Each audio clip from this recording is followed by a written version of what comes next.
did you see that ending panel? So these are the villains I've heard so much about from Chibits that have seen the Raws. I want to tell you, first impressions from the villains, actually getting to see them in a manga panel, they look fucking creepy. Like, they have a completely different atmosphere and aura around them compared to the other characters we have seen thus far from Boku no Hero Academia. I don't know if I'm the only one that felt that. Like, the character design of that one villain with the fucking hands all over him. Did you see the hands all over his body?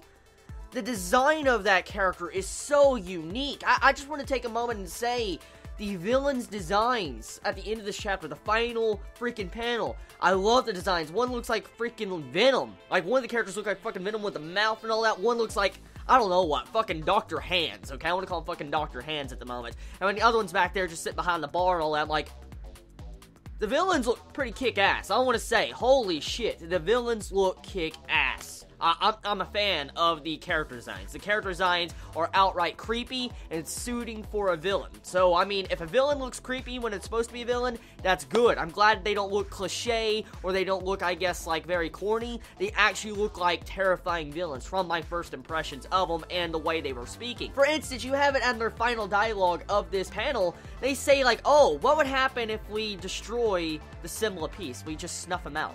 I'm like, so they're pretty much, their goal and objective, these three villains pretty much that were introduced at the end of this panel, is to kill All Might, that is now working at the prestigious School of Heroes pretty much. Oh shit, so I'm guessing this is the first arc. I've been told that this is the first arc of Boku no Hero. We are now getting into the first arc, which is very good. Now we have our first antagonist that's been introduced. Our first three antagonists have been introduced. And honestly, I want to know more about these guys. I want to know more about that hand dude. Holy shit, he looks badass. I'm sorry, he looks absolutely badass. So, moving past that, okay, we just got the introduction. That has really got me hyped up to find out what is going to happen later on this arc, because from what I showed you guys yesterday from the color pages and stuff, on Chapter 20, there's supposed to be a color page, and we get to see the hand dude on the color page. So, yeah, so apparently he's still around even till Chapter 20, so hopefully he's a really good villain.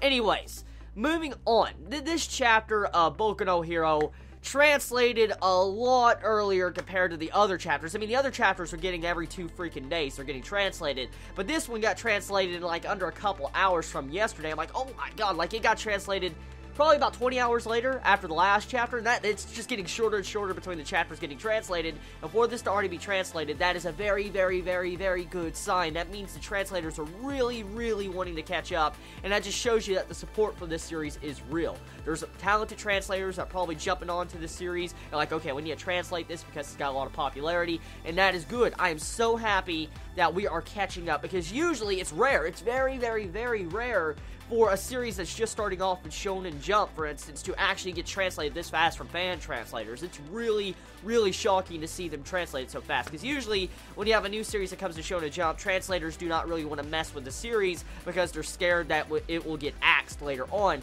And to see how there has been no problems, the translators are realizing that they want to translate it, that's also showing that we once again have more hope for the series than other series that has already really been axed. Okay, so one thing I want to discuss is all the character introductions in this chapter of Boku no Hero. Literally, this chapter was just the ending conclusion of the pretty much the battle, the heroes versus villains type battle, and it had all these different characters being introduced in this chapter. So many fucking names. I'm just gonna be straight out honest. I cannot remember all the names right at the moment, okay? And with all that information just flooding into my fucking brain, I just cannot remember all those names. I know the iconic ones, like Miss Frog Girl.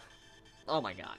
Seriously, so this girl, I've heard so much about. There is just so many people and fan art of Frog Girl. Oh my god. I just, like, I'm not hating on her. I'm not hating on Frog Girl, because she's pretty badass, okay? I like her design. She looks really cool. I like her power, and I mean, it's pretty weird. It's pretty weird, and that's one thing I like about Boku no Hero. The character designs are really cool looking, and they really look badass. Like the dude with the freaking ice and fire body. Dude! I mean, okay. with the reveal of something like this, it just shows us what type of powers that could be in this universe of Boku no Hero. I mean, so many different unique powers. It's like kind of like One Piece, how One Piece has all these weird devil fruit powers. Well, it's kind of like how these quirks are. So many different weird fucking powers that it's just probably going to be ridiculous for what we see later on in the future. Like, I mean, seeing this dude, okay, just have like half of his body ice and fire, pretty much. Like, he uses one half, like his right side uses, ice. Yeah, he freezes stuff with the right side of his body. The left side of his body, he uses fire. And it's really cool how he can actually have two different elements out of different sides of his body. And I wonder exactly if the character design with, like, that rock face, like, on his face or whatever. I'm guessing that's ice. I want to take an assumption and say that's ice. I'm guessing the, like, ice on the half side of his body cannot be removed. Hopefully it can. I would like to see his full face. But anyways, the other characters that get introduced in this chapter is Momo. Now, I want to just say, Momo is spicy and badass, dude. She is a hard ass. I want to say it right now. Momo is going to be those characters that's just going to be intelligent. She's going to be very fucking intelligent, very observant to her surroundings, and she's probably going to be a team leader. I'm going to call it right now. Momo, the girl that just completely laid the floor and just wrecked Bakugo and Ochiko, Ida, and Izuku. Yeah, she's definitely going to be, like, one of the team leaders, maybe a team leader of, like, a hero team or something, because she is definitely intelligent. The way she actually analyzed everything that was going on in the battle and then put a brief description on it, like, what happened. Like, she observed how Bakugo was just very arrogant, and he had a personal grudge. He was controlled by emotions. You had to where Ochiko, her entire tactics of how she was doing really good was impressive for the first half until she decided to actually hit the nuke. The way she used the rubble and stuff and used, like, a home run with the fucking, like, pillar that was really adorable last chapter, that would have caused a problem, and you couldn't have done that if it was a real situation, because that's a fucking nuke. You can't just hit stuff on a nuke. And there's other type of things going on, like, for instance, Izuku, the way he pretty much had his own 1v1, he didn't try to really work with his team upstairs, and at the exact same time he got injured. So, I mean, you could see where she's going with this. She just laid out the damn truth. That's exactly what Momo did. And but she said the only person that really adapted to the situation was Ida. I mean, he managed to clear the floor and debris where pretty much Ochiko could not use any of her abilities. He managed to adapt to the different situations, and the only problem he had was his ability to react fast enough at the end to stop Ochiko from grabbing the nuke. So clearly, she is a really intelligent character once again. We have another intelligent character introduced, and it makes me fucking happy. So I just want to take a brief moment to say, majority of the female characters that have already been introduced into the series are actually important in some form or fashion. For instance, the Frog Girl, she's got a massive popularity. Like, oh my god, her popularity is fucking insane. I'm curious to see why her popularity is so insane, probably in future chapters. Ochiko. She's already shown some great, qualities about her of how she actually helps the main character out, especially in different situations. And then this Momo girl being very intelligent. We've already have some very good dominant female characters in this series that are actually very smart, intelligent, and useful in the series. And that is also, once again, very rare in shonen series from time to time. So I'm glad they're actually having some good development for these female characters. Not just the male characters, but the female characters. So, moving past that, the other things in this chapter, there was one, like, kid. I don't know if it was a boy or girl, but there was one kid in this chapter in, like, a little panel, and that was always shown, like, 2 panels. We see this kid that has, like, blackened type eyes. And instantly when I saw that panel, I'm like, is that a ghoul? Is that a fucking ghoul? Like, it looked like a freaking ghoul. I'm not joking. Go look at that panel again, and we'll look at a panel of Tokyo Ghoul or something when you see a ghoul. Those eyes looked exactly like something you would see from a ghoul, and I'm like, is that a ghoul? So yeah, very creepy. Very, very, very, very creepy, the way that looked. It definitely did. So, other things I want to discuss. All Might. All Might talks about Bakugo in this chapter, and this is probably going to be some setup for the future.